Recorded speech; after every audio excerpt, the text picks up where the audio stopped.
Welcome, everyone. Thanks for tuning into the Vintage Noise channel. Today, we're getting into a real icon, the original Mercedes-Benz G-Class.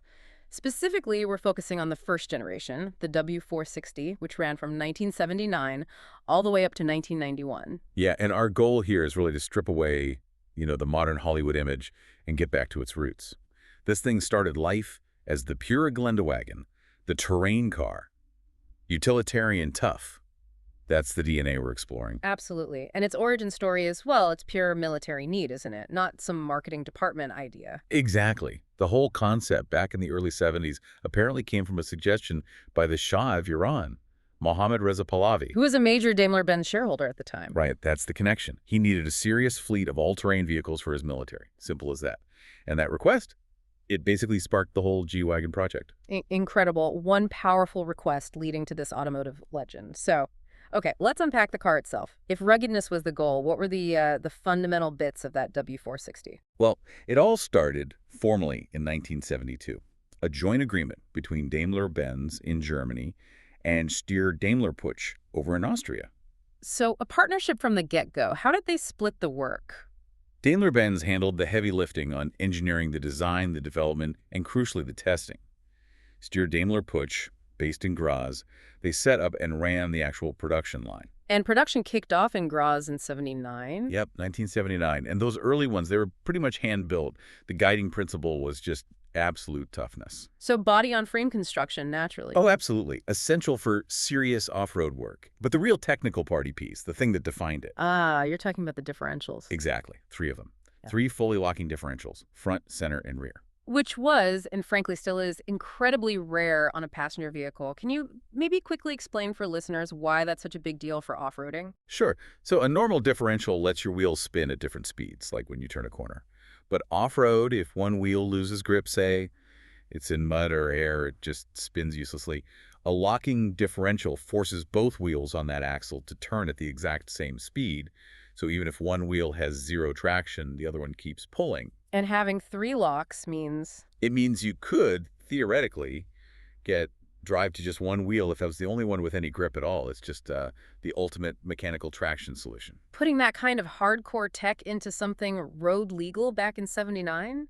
That was pretty revolutionary. Completely. It was designed for military and government contracts worldwide, serious users. Yeah. And the testing proved it. Right. The stories about testing are legendary, not just a quick spin around Stuttgart. No way. They hammered the prototypes through German coal fields, deep Sahara sand, the freezing Arctic Circle. They needed to know it could survive anything, literally. And then the commercial launch, September '79, an off-road event in Toulon, France. That's right. And they launched with options right away. 3 engines, 5 different body styles, short wheelbase, long wheelbase, hardtops, even a cabriolet. Ready for anything, even if the market wasn't quite sure what to make of its, let's say, functional looks at first. Which ties right back to its purpose. It's telling that within the German military, the Bundeswehr, its nickname was simply Wolf. Wolf. Yeah, that perfectly sums up that rugged, no-nonsense workhorse image. Definitely. So military DNA sets the stage, but the market, as it always does, started asking for, well, a bit more comfort almost immediately. Yeah, and this is where it gets interesting. That pivot from pure utility to some unexpected roles happened fast. Incredibly fast. Just 1 year after launch, 1980, the Vatican gets a specially commissioned W460. Ah, the Pope Mobile, the famous white G-Wagen. That's the one. A 230G cabriolet, painted white, with that distinctive clear thermoplastic bubble top. It became the Pope Mobile, the Papa G. It's amazing, really. Shows the platform's flexibility. 1 minute it's designed for troops, the next it's carrying the Pope. I think that original Papa G is in the Mercedes Museum now. It is, yeah. A real piece of history. But it wasn't just about these one-offs. The early 80s saw Mercedes start adding refinements across the board for civilian buyers. Trying to broaden the appeal beyond just armies and utility companies. Precisely. 1981, you see the first big options appear. Things we take for granted now. Like what specifically? Automatic transmission, air conditioning, imagine a G-Wagen without AC. And practical things like a front-mounted cable winch. Optional, but available. So signaling a move towards maybe not luxury yet, but certainly more convenience. Exactly. Then comes 1985, and that's a key year. Some of those desirable functional bits become standard. This is when the diff locks became standard across the range, right? Correct. Locking diffs is standard. Plus central locking. And believe it or not, a tachometer finally became standard too. A tachometer. Wow. But making the lock standard, that really cemented its off-road credentials as part of the core package, not just an option. It did. It showed they understood what made the G model special. And it worked. By 1986, they built over 50,000 W460s. That's pretty strong validation in just 7 years. People were buying into that mix of extreme capability and, well, slowly increasing comfort. It was a winning formula, even back then. Okay, so we know it was tough, but what was actually making it move? Let's talk about the engines under the hood of these W460s. The range was pretty broad, actually. Inline 4s, inline 5s, and inline 6s. Both petrol and diesel options were available throughout the run. Any standouts in terms of popularity or power? Well, for reliability, especially in the civilian market, the 300 GD was hugely popular. That's the inline 5 diesel. Just kept going. Bulletproof, basically. Pretty much. If you wanted the performance model of the time, relatively speaking, that was the 280 GE petrol inline 6. Right, but performance is definitely relative here. We should mention the acceleration figure, shouldn't we? That popular 300 GD. Oh, yeah.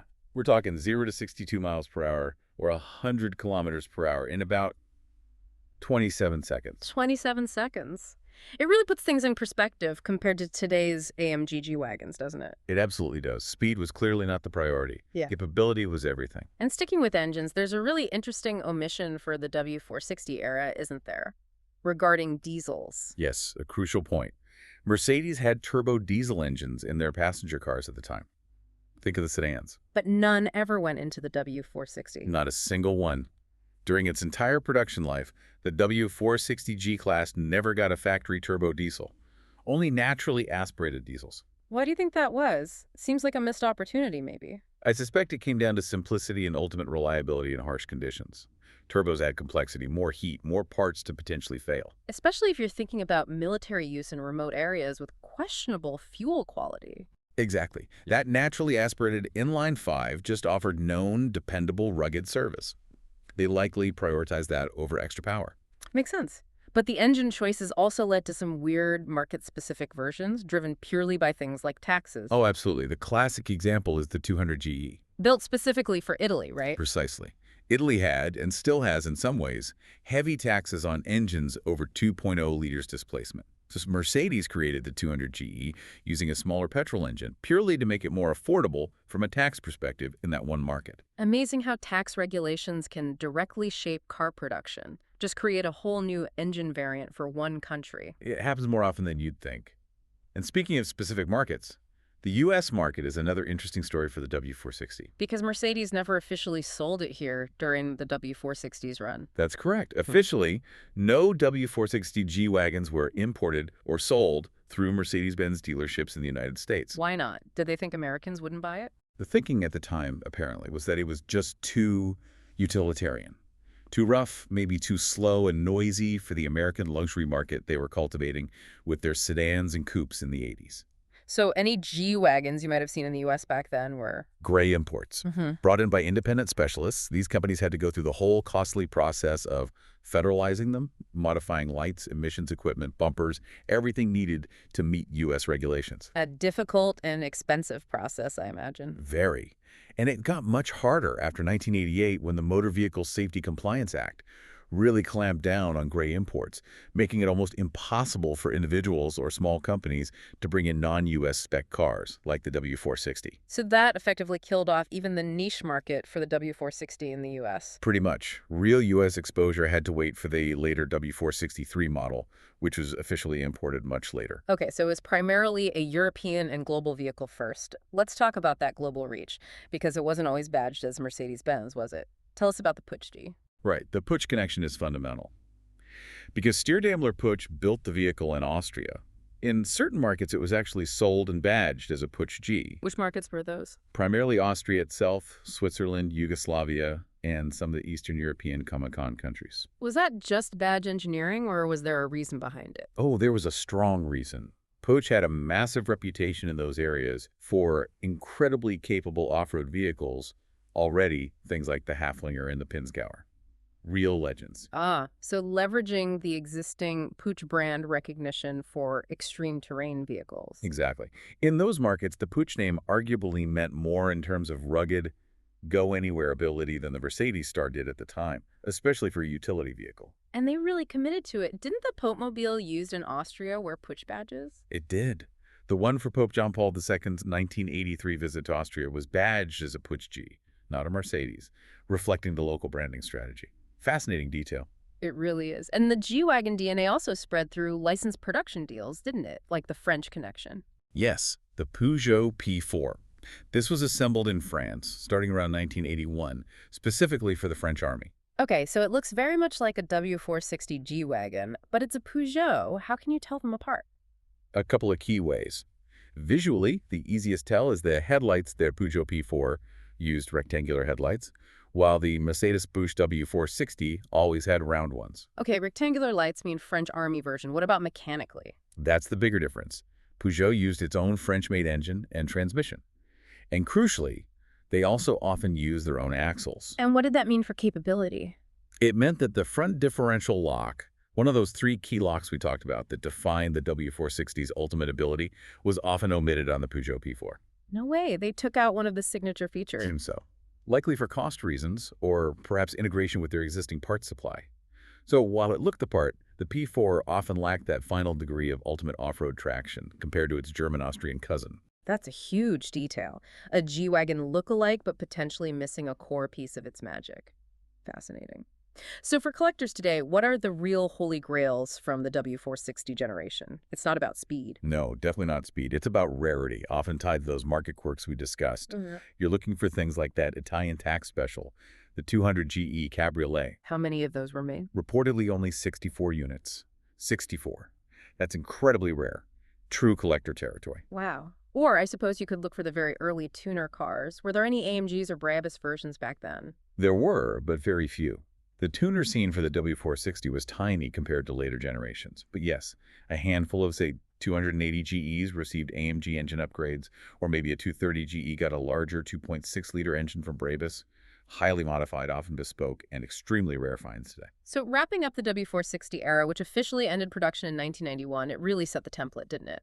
Absolutely.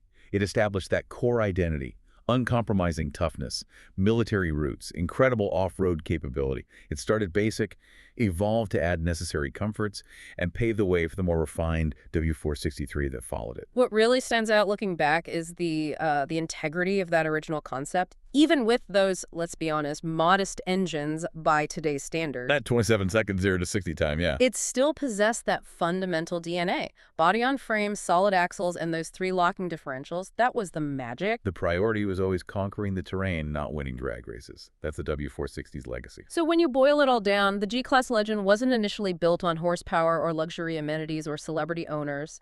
It was built on the simple, hard fact that this machine, born for battlefields and designed to survive extreme environments, could also be adapted just enough for civilian life. And maybe that leaves us with a question for you, the listener. Think about the G-Class today, the powerful, luxurious versions you see everywhere. How much of that original, gritty, 27-second 0 to 60 military-spec W460 spirit, how much of that actually survives beneath the modern polish? Something to ponder next time you see one gliding down a city street. Thanks for joining us on the Vintage Noise channel for this look back at the original G-Wagen.